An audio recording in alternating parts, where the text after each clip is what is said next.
Hello my dear friends, welcome to full score. स्वागत आप सभी का। मेरा नाम है Tej Pratap. Welcome to full score.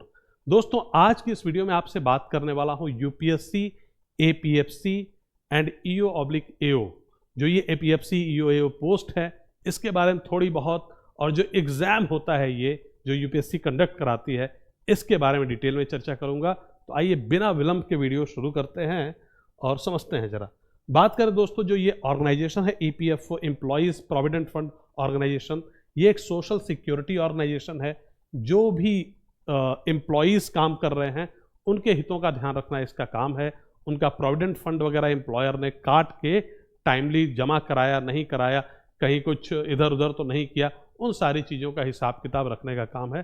तो बहुत बड़ी जिम्मेदारी है। एम्प्लॉई जो एक बहुत बड़ा ब्रैकेट है इंडिया में, उसके हितों का ध्यान रखने का काम है इसका। ठीक दोस्तों, जैसा कि आप जानते हैं, जो एग्ज़ाम है वो कौन कंडक्ट कराता है, तो वो कराती है यूपीएससी। ये दोनों पोस्ट के लिए एग्ज़ाम कंडक्ट कराती है। ठीक।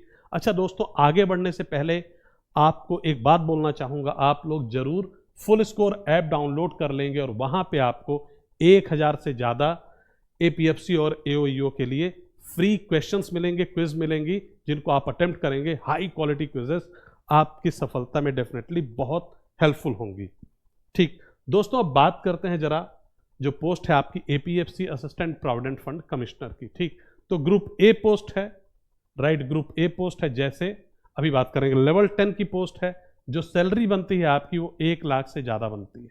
ठीक, जो आपके हाथ में आएगी net salary, in hand salary, वो 1 लाख प्लस आपके अकाउंट में हर महीने आएगी। ग्रुप ए पोस्ट ये एज गुड एज जो आपकी यूपीएससी के थ्रू सीएससी की पोस्ट आते हैं, जिसमें आईएएस, आईपीएस, आईएफएस वगैरह सेम ग्रेड की पोस्ट है, राइट। तो बस अंतर ये आ जाता है कि उनके प्रमोशंस वगैरह और थोड़े तेज हैं, ये एक चलती है। तो ऑब्वियसली इजी भी है एग्ज़ाम भी इसका। खैर चलिए आगे चलते हैं जरा। सैलरी वगैरह मैंने आपको बता दिया।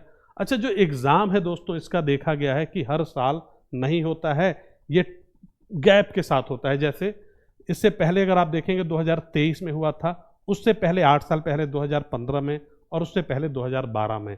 और इस बार जो आरटीआई, डिफरेंट आरटीआईज आपने देखा है सर्कुलेट हो रही हैं, तो एग्ज़ाम होने के मतलब ये है कि 99% आप कह सकते हैं कि चांसेस है। ठीक, बात करें दोस्तों, इसमें एक और पोस्ट आ जाती है enforcement officer oblique accounts officer की।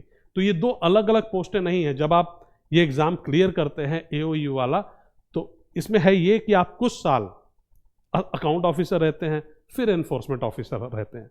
अकाउंट ऑफिसर में आपको जो काम होता है, जो सारी क्वेरीज हैं एम्प्लॉयज़ वगैरह की, उनको आप हैंडल करते हैं। एम्प्लॉयर की जो समस्याएं हैं उसको भी आप हैंडल करते हैं ऑफिस में बैठ के। जब आपका मतलब एनफोर्समेंट ऑफिसर वाली आपको जिम्मेदारी दी जाती है, तो उस केस में आपको देखना होता है जो पीएफ एक्ट है वो प्रॉपर अप्लाई हो रहा है कि नहीं।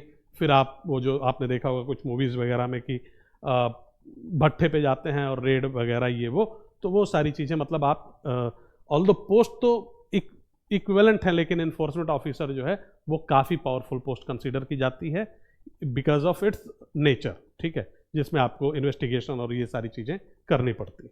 दोस्तों, बात करें इस पोस्ट की, तो ये ग्रुप बी पोस्ट हो जाती है, उससे थोड़ी नीचे एपीएफसी वाले से। लेवल 8 की पोस्ट है, वो लेवल 10 की पोस्ट थी, और जो सैलरी आएगी आपके अकाउंट में वो अराउंड 85,000 आएगी। ठीक है, अब एग्ज़ाम की बात करें तो इसका भी एग्ज़ाम दोस्तों हर साल नहीं होता है। जो देखा गया है, इससे पहले 2023 में वही एक साथ एपीएफसी और एओयू का सिंगल नोटिफिकेशन आया था, जिसमें एग्ज़ाम की पूरी डिटेल थी। दोनों के अलग अलग सिलेबस मेंशन थे। बात करें इससे पहले 2021 और 2017 में एग्ज़ाम्स हुए हैं, और हाँ, तीनों में मैंने काफ़ी बच्चे हमारे सेलेक्ट हुए, काफ़ी बच्चों को पढ़ाया है। दोस्तों, अगर बात करें अब एग्ज़ाम डिटेल्स की, कैसे एग्ज़ाम होता है, तो दोनों के सिलेबस में थोड़ा सा अंतर है। जो एपीएफसी का सिलेबस है उसमें कुछ चीज़ें एक्स्ट्रा आपको पढ़नी होती हैं। एक बार जब डिटेल नोटिफिकेशन आ जाएगा, शायद इस बार थोड़ा बहुत चेंज करें तो वो बेटर रहेगा उस टाइम इस पर जवाब देना। ठीक है, लेकिन आपका जो सिलेबस है ईओएओ का, वो पूरा एपीएफसी का मैच करता है। थोड़ा सा एपीएफसी के लिए और एडिशनल आपको पढ़ना पड़ सकता है, ऐसा है। बात करें दोस्तों, तो आपका जो एग्ज़ाम होता है एमसीक्यू बेस्ड एग्ज़ाम है। मतलब कि जैसे आप यूपीएससी सीएससी यानी IAS PCS, sorry IAS IPS IFS वाले में देखते हैं कि उसमें क्या है, पहले आप प्री देते हैं, फिर मेंस देते हैं, फिर इंटरव्यू, और मेंस लंबा चलता है कई दिनों तक। यहाँ पे एक एग्जाम होगा एमसीक्यू बेस्ड, ठीक है। अगर वो आप क्लियर करते हैं, आप कट ऑफ मतलब आता है आपका नाम, तो फिर आपको इंटरव्यू के लिए कॉल आएगी, और अगर इंटरव्यू क्लियर होता है फिर आपको पोस्ट मिलती है, डिपेंडिंग और आपने क्या ऑप्ट किया है। जो दोनों पोस्ट मैंने बताई, ठीक है, तो उस हिसाब से आप दोनों ही ऑप्ट कर सकते हैं, ऐसी कोई दिक्कत नहीं, ठीक। अच्छा, बात करें दोस्तों अगर कितने क्वेश्चंस आते हैं इसमें, तो मैंने बताया आपको एमसीक्यू एग्जाम है, टोटल 120 क्वेश्चन आते हैं, हर क्वेश्चन 2.5 नंबर का, 2.5 मार्क्स, तो टोटल 300 मार्क्स का ये जो पेपर आपका होता है एमसीक्यू वाला, ठीक है। दोस्तों टाइम जो मिलता है आपको 2 घंटे मिलता है, जिसमें आपको 120 क्वेश्चंस करने होते हैं, और जो नेगेटिव मार्किंग है रॉन्ग अटेम्प्ट पे, अगर आपने गलत किया तो 1/3 नेगेटिव मार्किंग भी है, इसका आपको ध्यान रखना होगा, ठीक। इंटरव्यू जो दोस्तों है वो 100 मार्क्स का, तो अगर आप वेटेज देखते हैं तो आपका एमसीक्यू वाला जो एग्जाम है, प्री एग्जाम आप कह सकते हैं, वो 300 मार्क्स, और वहां से आप सेलेक्ट क्वालिफाई करते हैं इंटरव्यू के लिए, तो 100 मार्क्स का आपका इंटरव्यू होता है, मतलब टोटल 400 मार्क्स का आपकी जो फाइनल कट ऑफ बनती है वो 400 मार्क्स में से बनती है, ठीक। आई होप ये चीज़ एकदम क्लियर है। अब चलते हैं आगे दोस्तों। इसके बाद अगर मैं बात करूं आपसे, एज लिमिट की, एक दिमाग में रहता है यार एज लिमिट क्या है, ठीक है। तो एज लिमिट की बात करें दोस्तों अगर, तो यूआर कैंडिडेट के लिए, ठीक है, और ईडब्ल्यूएस वो 35 साल है एज, 35 ईयर्स, किस पोस्ट के लिए, यह है एपीएफसी के लिए, और एओ ईओ के लिए जो एज है वो है 30 ईयर्स मैक्सिमम। मिनिमम कोई मेंशन नहीं था पिछले नोटिफिकेशन में, लेकिन मैक्सिमम जो एज दी गई है एपीएफसी के लिए 35 ईयर्स, और ईओ/एओ के लिए 30 ईयर्स, ठीक है।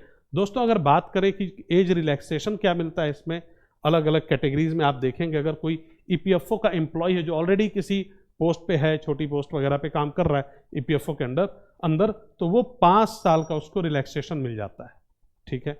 इसके अलावा अगर कोई ओबीसी कैंडिडेट है तो उसको 3 साल का, SC/ST कैंडिडेट है 5 साल का, और अगर फिजिकली हैंडीकैप्ड कैंडिडेट है तो उसे 10 साल का छूट। मतलब अगर कोई बच्चा SC या ST कैंडिडेट है तो वो 30 + 5 35 ईयर मैक्सिमम उसके लिए लिमिट होगी ईओ/एओ की, जबकि एपीएफसी के केस में उसके लिए जो लिमिट होगी वो 40 ईयर्स होगी SC/ST कैंडिडेट। इसी तरह से आप मिला सकते हैं इसको, ठीक। आई होप ये चीज़ एकदम बढ़िया से क्लियर हुई आपको। अब बात करते हैं दोस्तों एजुकेशनल क्राइटेरिया की, तो दोनों ही पोस्ट के लिए आपसे ग्रेजुएशन मांगी जाती है, सिर्फ और सिर्फ ग्रेजुएशन, चाहे बीएससी हो, बीकॉम हो, बीए हो, बीटेक हो, कोई फर्क नहीं पड़ता, ग्रेजुएशन आपका होना चाहिए, ठीक है। तो दोनों ही पोस्ट के लिए, एपीएफसी के लिए कुछ डिजायरेबल क्वालिफिकेशन पिछले नोटिफिकेशन में थी, लेकिन वो डिजायरेबल ही रहती हैं, ऐसा नहीं कि मतलब वो डिसाइडिंग फैक्टर होंगी, ठीक है। आपके मार्क्स, आपके इंटरव्यू के मार्क्स वही आपको सेलेक्ट कराएंगे। तो किसी भी आपने कुछ भी पढ़ा हो मैटर नहीं करता, मेन मैटर करता है कि भैया आपका पेपर कैसा होता है, आपका इंटरव्यू कैसा जाता है। अब बात करूं अगर दोस्तों कि क्या फाइनल ईयर के बच्चे, एक क्वेश्चन रहता है बार बार कि अप्लाई कर सकते हैं नहीं कर सकते हैं।